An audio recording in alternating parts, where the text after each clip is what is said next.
Unfortunately, we don't have this at school. We don't have the latest version of Photoshop. And I'm trying to get our IT guy to upgrade our systems at school because after version 25, uh, it's Photoshop 2023, but version 25.0, they came out with a feature called Generative AI. And it's kind of one of these features where I think a lot of apps out there have it already for the phone. But Photoshop does a really good job in generative AI. And it basically is AI to enhance photos, to substitute backgrounds, to fix photos. And I like to use it more in that realm where you're actually trying to repair things in a photo or, uh, you know, more like expand areas in a photo. Let's say you cropped it too tightly and you need more of the side or the top or whatever. And rather than really changing the whole, look of a photo or the whole theme. And you can do that too. So I'm going to do that as an example today and just kind of give you an idea of what it can do. Now, if you have Photoshop at home, if you have the Creative Cloud, then I'm sure you're upgraded already to the latest version of with generative AI.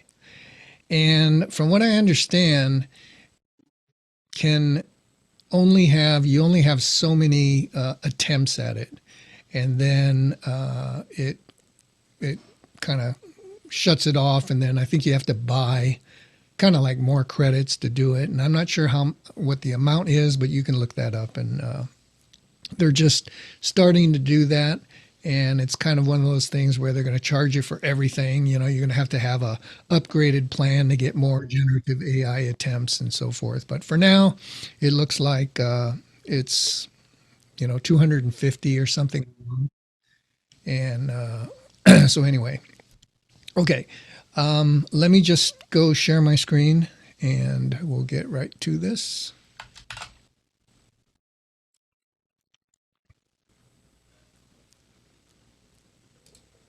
Close this down.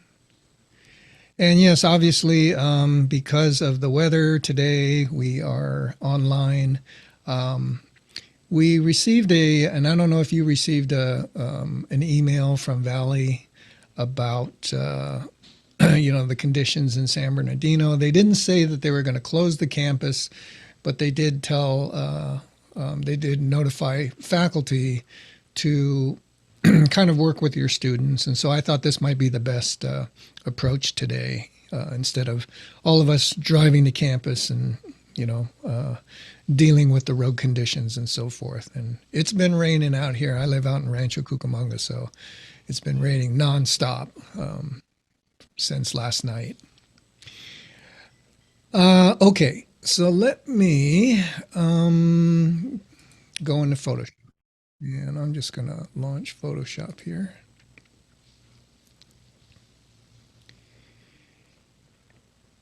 And if you have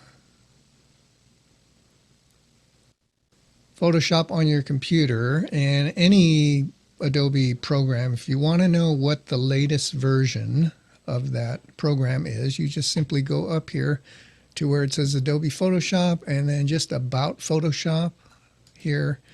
And this will tell you up here what the version that you have on your computer is.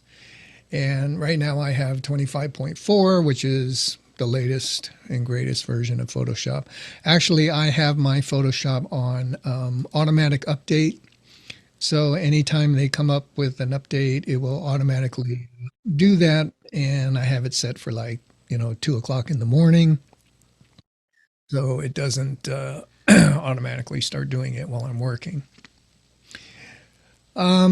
Okay, so you have to have 25.0 in order to have this feature called generative AI. And I'm just going to start by opening up a photo. And let me just kind of minimize this here. Put this down here. Okay. Okay, I will take a picture of my dog, Tommy, and open that up in Photoshop. Okay, so here is a photograph, and this was a photo taken of my dog over at Victoria Gardens, and she got up on one of these little kind of pedestal things. Let me open up Lightroom and just show you what the original photo looked like. And we're going to talk about this program too. We're going to do some photo retouching in Lightroom coming up. And I don't want to get too much in Lightroom, but Lightroom is a program that I do a lot of the photo retouching. And just to kind of give you an idea of what the original photo looked like, I'm going to click here. Go to the develop module. This was the original photo that I shot, and you know, my dog had a harness on and a leash that was coming out off to the side. This is the finished version of it, and you can see that there was some color correction done. There was some, you know, enhancing. I sharpened her eyes up a little bit and her nose, and did various things, and I'll talk about that when we get into Lightroom. But I just wanted to show you the difference between the original and the retouch version. So in the original photo, you can see that there are some other things that are not, aesthetically pleasing, if you will. Number one, it's kind of slanted, and it's kind of a little crooked. And you can see that, you know, kind of the line here is a little bit crooked. And so I kind of wanted to straighten that out. But the main thing is that every time I take a picture and I post it on my Google Photos or I post it on social media, I always put my watermark on it. And the watermark, if you saw the original here, this watermark needs some space at the bottom. And so what I needed was more of the cube here at the bottom. But the original photo in Lightroom, as you can see, was only this deep. And so what I wanted to do is not only straighten the photo, but I wanted to, add some more of this cube to the photo. And that's where things like generative AI come in real handy, because you can, add more things. That what it does is if you select a certain area, then what it does is it kind of thinks for you, and it adds, that extra space for you. It kind of figures out what it is you want, and it gives you, that by, and it does a really good job at doing that too. So I'm not going to show you necessarily how to do it in Photoshop. I'll leave that to another video, but I just kind of wanted to show you that, where the original came from. Okay, actually, no, you know what? I am going to show you how to do this, because that's what the whole lecture is about. Okay, so I'm going to go into Lightroom and I'm going to get the original photo. And in Lightroom, what I would do is I would make my adjustments, make my color corrections, and do a lot of these things before I sent this over to Photoshop. But now I'm going to send this to Photoshop. I'm in Lightroom now, and I'm going to send this photo over to Photoshop. So I'm going to go up to, in Lightroom, I'm going to go up to Photo, and I am going to go to Edit in Adobe Photoshop.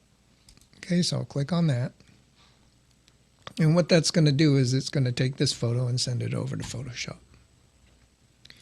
Okay, so now it's in Photoshop, and you can see, and you're familiar a little bit now with Photoshop, and when you open up a photo, it comes in as a background layer. And So what I'm going to do here is a few things. I'm going to take out her harness. Now, before we had generative AI, this would be kind of challenging to do. We would have to do several things, maybe use a clone stamp tool or another feature called content aware fill. But in this case, with generative AI, we can make a selection around her harness and then just have the AI kind of figure out what it is we want to replace that with. Now, you see this little menu that comes out and this little tab here. And that tab is, you can access that tab by going to Edit, and you will see down here, Generative Fill. Okay, and that's what is going to occur here when I create this selection. So I'm going to take the lasso tool here, which is the third tool down. My computer is a little bit slow because I'm doing this over the internet. Okay, so I have this lasso tool, and I'm going to just kind of you don't have to be really exact with this. I'm going to just take this and kind of draw a selection around what I want to kind of delete. Now, I'm going to complete the selection here, and I'm going to do this as a separate selection. Okay. One of the things that happens when you do this is that it replaces it, but it replaces it with a lower resolution than what the photo originally is. If the photo is a high resolution, it's going to replace it with an image, a generative AI image that's in lower resolution. Now, it's not going to really be noticeable in this picture, but if you did have a real high resolution photo, it's not going to be as sharp. Okay, once I completed that selection, you can see it says, gave me the prompt here, generative fill. And I am going to just click on generative fill. Okay, and then it's going to say, what would you like to generate? Now, if you wanted to replace this harness, let's say with another style of a harness, then you can type that in, like replace with a pink harness or a black and white checkerboard. I mean, the more specific you are with what you want the AI to do is better. So be as specific as possible. Now, if you don't want to anything in particular, if you just want the AI to replace the harness with the dog fur, which is, kind of what it would initially think you would want to do, then don't type in anything. So I'm going to click generate. And when I do that, now it takes a little bit for it to generate, and you can see it processing. And watch what happens to the harness when it's done. Okay. And it looks like, it looks like it did that part of it, but it didn't do the other part. And I don't know why. Now if we come over here to properties, and if I slide down here, I can see the different versions that it gave me. Okay, this is one version, and I think that's what we're seeing here. The second version is that, and the third version is that. Okay, so it's really the third version that I want. This is the one that looks pretty good, and see how it did a really good job in replacing the fur and taking out that harness. Okay, what it did was it created a mask, and it masked out just this area here, replaced the fur, and left everything else the same. So what these generative fill requests do is that they create a layer mask and replace it. Now, if I didn't like this, I can hit generate again, and it would give me three more versions. And I can keep doing that until I find the one that I want. In this case, this third one is pretty good. I like it. Okay, now I'm going to come over to the leash part, and there's a little bit right there that you see. Let me zoom in here. There's a little bit right there too that I want to get out. So I'm going to make sure that that selection encompasses all of that. And I'm going to come around here. Again, this does not have to be a perfect selection. You can do it with the mouse. Okay. All right. So it shows that selection with the marching ants, like what we talked about the other day, what these things are. I'm going to hit generative fill.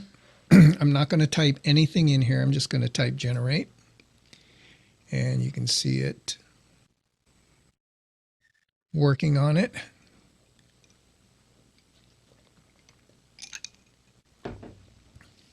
And there it is.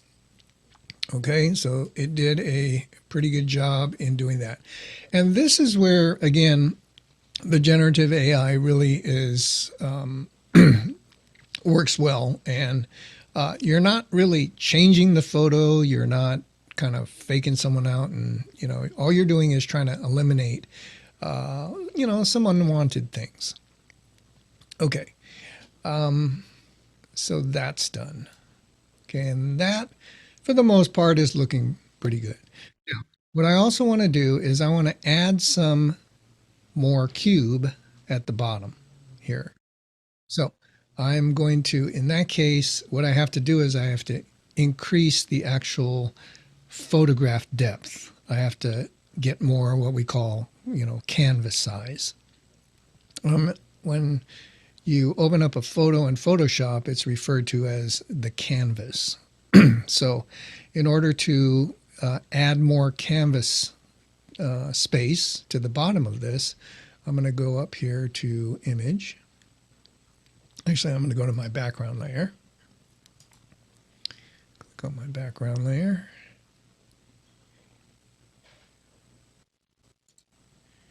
And I'm going to go up to image. And I'm going to come down to canvas size. And I'm going to click that top arrow. So I'm adding canvas to the bottom. And I want to add about 2 inches, 2 more inches to the bottom of this. And so I'll, under height, I'll add 2 more inches, and it's going to the bottom. It's going to add it to the bottom. So I'm going to click OK. And now if I kind of move this off to the side here, and if I do Command 0, you can see that I've added 2 more inches of space at the bottom of this photo. So now I'm going to, again, this time I can use my lasso tool or any of the selection tools here. I'm going to use the rectangular marquee tool. And I'm going to come over to this area here. And I'm going to draw a box and overlap this photo a little bit. So I'm going to start up here a little bit and come down to there and make that selection. So what I'm asking Photoshop to do at this point is, based on the selection, I want it to add or to to add a generative AI fill to the bottom. And if I click on generative AI and I don't type anything in and just click generate, it's going to figure that I probably want this cube and this and the floor, you know, the ground to, you know, continue on. Okay, so I'll click generate.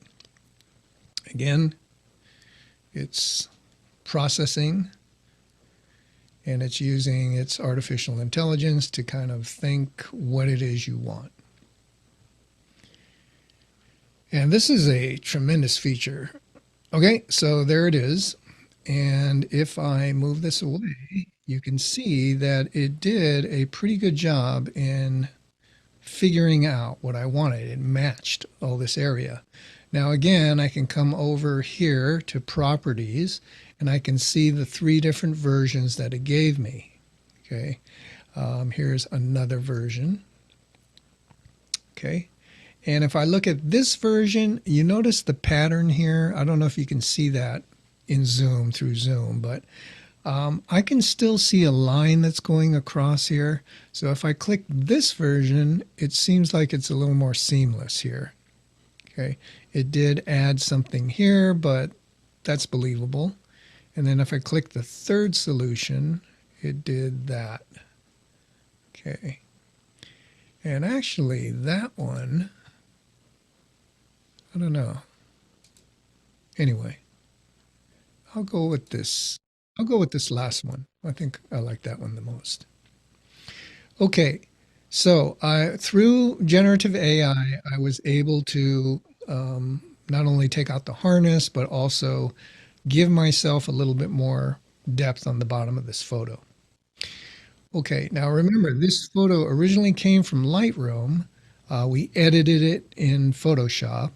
And so now to get it back into Lightroom, and I want to take it back into Lightroom because there's more things that I might want to do in Lightroom, like crop it and enhance it with color and do all the other things that I did. All we do is do a save, a file save in Photoshop. So I just simply go up to File and Save. And when I do that, if we look at the bottom here, the bottom left part of Photoshop, we can see the progress of it saving.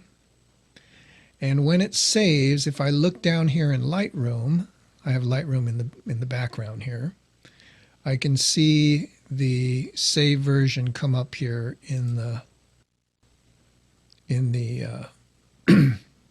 there it is. Okay, this version here. Okay, so this is the version that I saved in from Photoshop. Okay, so now what I would do, and again, I'm not going to go through all the things that I did with this photo, but I will show you. Straightening this out, so I would go into rotate and just simply rotate this until it's straight. Okay, I'm looking at this area right here. Okay, and you can see as I rotate it. And because I rotated, I'm seeing some extra kind of canvas on the background. So I'll constrain the crop here, constrain crop, and that will crop out all of the white spaces there. And that's what I want. And I will put my watermark logo here. Again, when we talk about Lightroom, I'll show you how to do that. And then I will do a lot of enhancements of color and so forth. Okay, so in that sense, I'm using generative AI in kind of a conservative way where I'm taking some things out, putting some things in, but I'm not really altering the whole, look of the photo. You can still use this, if I was sending this to,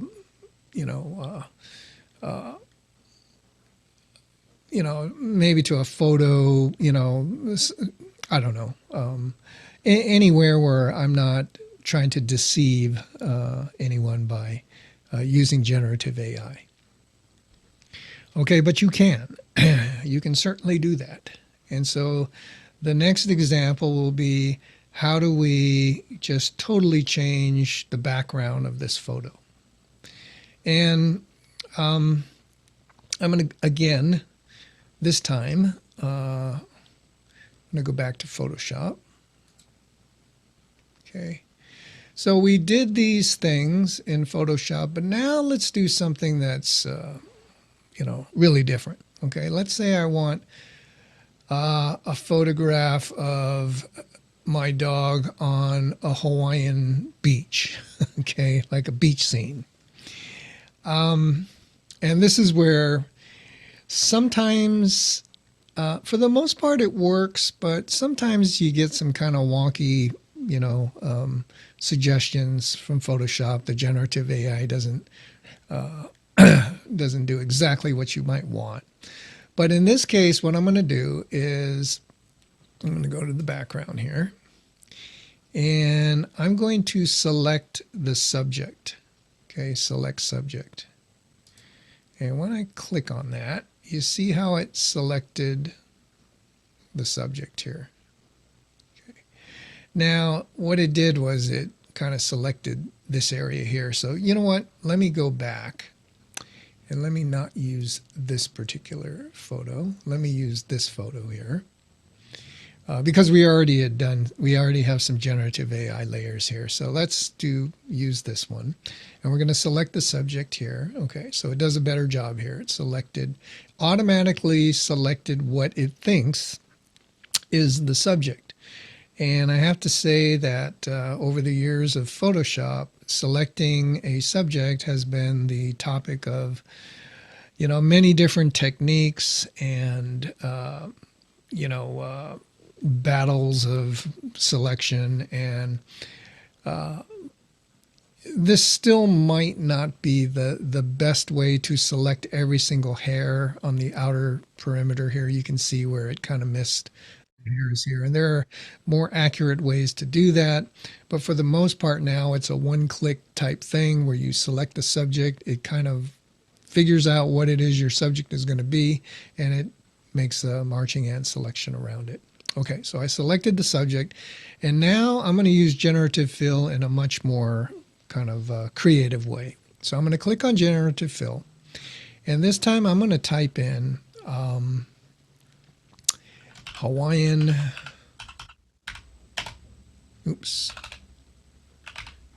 beach. Okay, and let's see what it gives me. And now you can be more specific with that. You can say Hawaiian beach with palm tree in the background or whatever, hula dancers there. Okay. That is absolutely crazy. And you will get some weird things. Oh, you know why? Okay, I know why. I know why I did that. That is hilarious. The reason why I did that is because when I selected the dog, it's not the dog I wanted to turn into Hawaiian beach. It's the background that I wanted to do it. So let me go back up to history, and I'm gonna undo that. Okay. See how she's selected, and so when I said Hawaiian beach, it tried to turn her into a Hawaiian beach.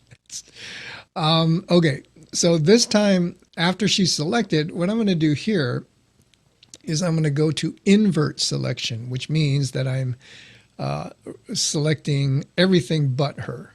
Okay, so when I click on that, you can see how now it's the background that's selected, and she's not going to be affected by that. So let me do that again. Let me click on generative fill. I'll do Hawaiian beach and click generate.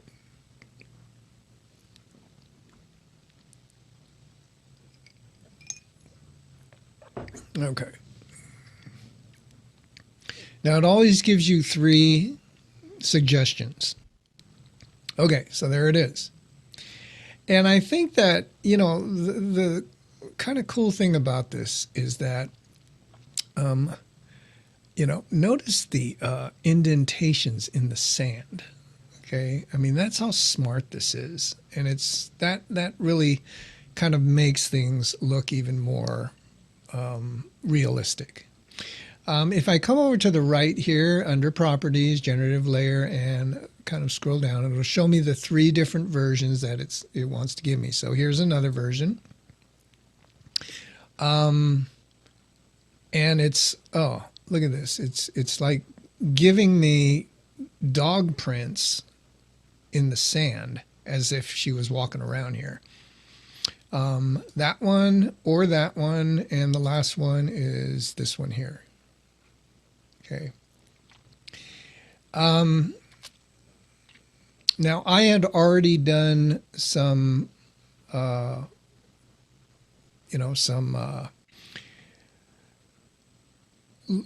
adjustments, exposure adjustments. I made her a little bit brighter, and this might not, if you don't match the lighting when you're doing these type of things. If you're trying to make it look realistic, if you don't match the lighting to the lighting of the background or the direction of where the light's coming in from, a lot of times it's a dead giveaway that it's fake.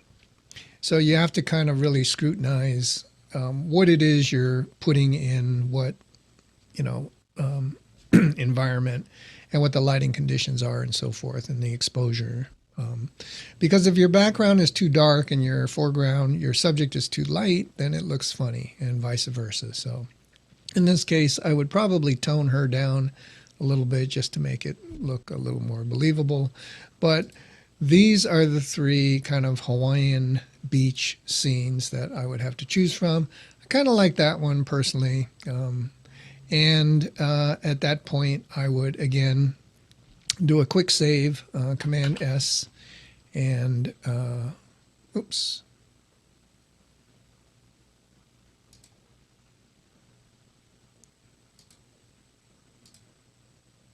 I think what's going to happen here is I've already saved this at one point, so yeah, it's asking me to save it as another name. So it's not going to save it. Oh, it didn't come from Lightroom.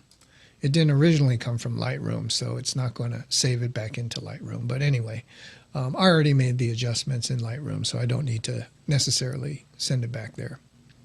Okay, so that is a instance where we are really using the generative AI a lot more creatively and, kind of aggressively to create a totally different scene in your photo. And, this is being done as we speak, time and time again. I'm really starting to look for these type of things whenever I see imagery in Photoshop. On social media, whether it's Instagram or Facebook or wherever I'm seeing this. I'm noticing that a lot of people are using this, and I know that there's a lot of these features on phones, but, it is what it is, and it's here to stay, and I know a lot of people are going to be using this. So this is how to do it in Photoshop, and I haven't used these type of features in other apps, so I can't really compare whether Photoshop is doing a better job at it, but for the most part, I'm pretty impressed with it, and I've used it already in several of my photos that I've edited. So, and a lot of it is just to, do things like take out harnesses, and there are some really amazing things that you can do with it in Lightroom as well. To retouch portraits, faces, and so forth. And we'll get into that when I talk about Lightroom in class. Okay, so that's something that I wanted to just show you because I have the latest version of Photoshop, something I couldn't show you in class. Okay, what time is it? 3:18? Okay. Let me go back to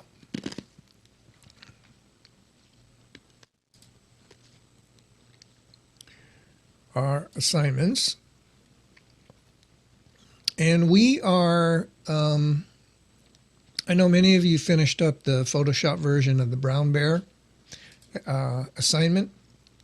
And in this assignment, now I didn't ask you to turn any of the Photoshop versions in. I just kind of came around to your computer and just kind of looked over to see that you had built that in Photoshop as well as InDesign. The one in InDesign you turned in. And again, the purpose of that was to show you the similarities of Photoshop and InDesign and how we can create basically the same graphic in either program. Things that we could never do in InDesign are the things that I just showed you, like generative AI,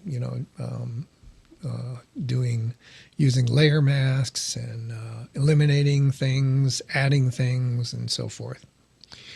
The video to doing the Photoshop poster was the last one here, and if you finish that, then we're on to the next assignment. So let me just kind of briefly introduce that assignment, and then I'm going to leave it at that, and hopefully on Wednesday we can return and continue on.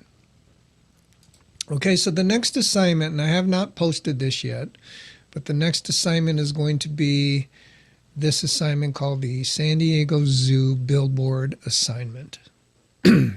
Oh, one other thing is, okay, I think I did mention this, moving files in InDesign in the last class. If you are moving a file from Adobe InDesign to another computer, whether it's a computer that you have at home, whether it's another computer in the lab, and we're going to have assignments where I'm going to ask you to print your InDesign file, and you're going to have to go to the computer in the print room and open up your file on that computer in the print room. Now that means you're opening up a file, you're taking a file from your home computer or your school computer, and you're moving it into the another computer in the print room. That is, again, you will have to follow this the steps in this video in packaging up a file. Knowing how to package up a file where it collects your fonts, it collects your images, and then you'll take it over to that computer in the print room and you'll open it up and everything will be fine. You'll be able to print. Okay, so this is very important to know when you're moving files from one computer to another. And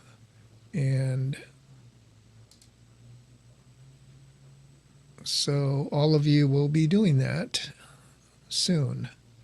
Okay, the San Diego Zoo billboard assignment. Okay, I'm going to be posting this, and what you're going to do is you're going to be creating this, and this is, big billboard that you see on the side of the freeway, and this is not a real assignment. I mean, a real billboard, obviously, but this is kind of the layout and design that I want you to copy.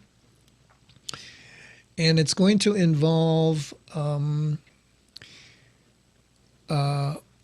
selecting and isolating 3 photos, knocking out these backgrounds, kind of like what I did in the example I just showed you. One is of a lion, one is of a snake, one is of a tiger, composing them all in Photoshop inside of a billboard page. Setting text and 3 lines of text, main heading, a subhead, and then kind of an address here. And then from this, we're going to insert it in what's called a mock-up. And the mock-up is going to be of a billboard. And so this is going to be inserted in this mock-up, and it's going to look like an actual billboard on the road. And I will show you that on Wednesday when we come in. I'm going to give you the mock-up for this. In fact, I don't think it's part of the of this asset zip. Anyway, what you're going to do is you're going to download the assets from this, and move it on to the desktop here. I'm going to open this up, open up the assets, and yeah, these are the 3 photos that you're going to be knocking the backgrounds out of, doing the Photoshop work in this. This is the lion, this is the tiger. We're going to eliminate the backgrounds. It's very simple. You're going to do a select subject and you're going to eliminate the backgrounds, then compose everything in a composition like this to the sizes that you see, and then set the text and you're done. Okay, this is the text that you're going to be downloading. This is the font, and you're going to be loading this into FontBook again, just like you did that chunk 5.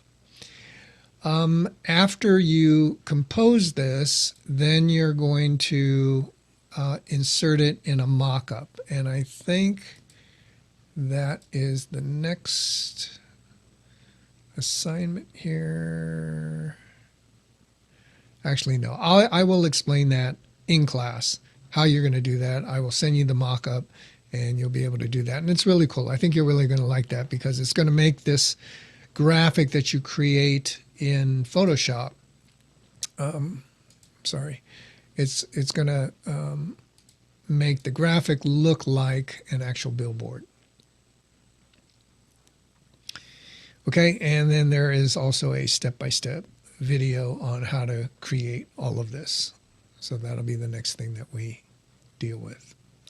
We're also going to be getting into a lecture on typography, which is going to be a multi-part lecture series on the importance of typography, the definition of, typographic terminology, how we use it, just some basic guidelines to follow, rules of typography, things, do's and don'ts, and so forth. And it's going to take maybe a week and a half, maybe a couple of weeks of lecturing. And I'm going to have you watch a really cool video from on YouTube. It was a Netflix documentary called Abstract, The Art of Design. And it is a documentary on one of the members of Pentagram Studios, which is a graphic design studio in New York City. Actually, several design studios all over the country. And highlighting one of the designers, Paula Schur, who is a kind of typography master. And she gives really good tips on the importance of typography and so forth. So that will be coming up. So look forward to that. Okay. With that, let me just gotta share my screen back here. With that, I'm gonna call that class today. Hopefully we'll be able to get back into class on Wednesday. It seems that it might be a little lighter on Wednesday. I don't know. They said this rain is going to go all the way to Thursday. But I'm just going to play it by ear and see, see what the safety issues are. And if Valley College is going to do anything like cancel classes or anything, they'll definitely let you know through email, through a notification, and I will too. And as a last reminder, on days like this, or if anything happens that is kind of newsworthy, always check on Canvas. Valley College does a really good job in giving you notifications about things like, I know last year when we had, these atmospheric rivers, and, we did cancel class one day, and they sent notices out to all the students. But check Canvas, because I might personally have instructions for you, like today, to log in on a and usually that will probably be the way it goes, where I'll conduct an online class instead of an in-person class.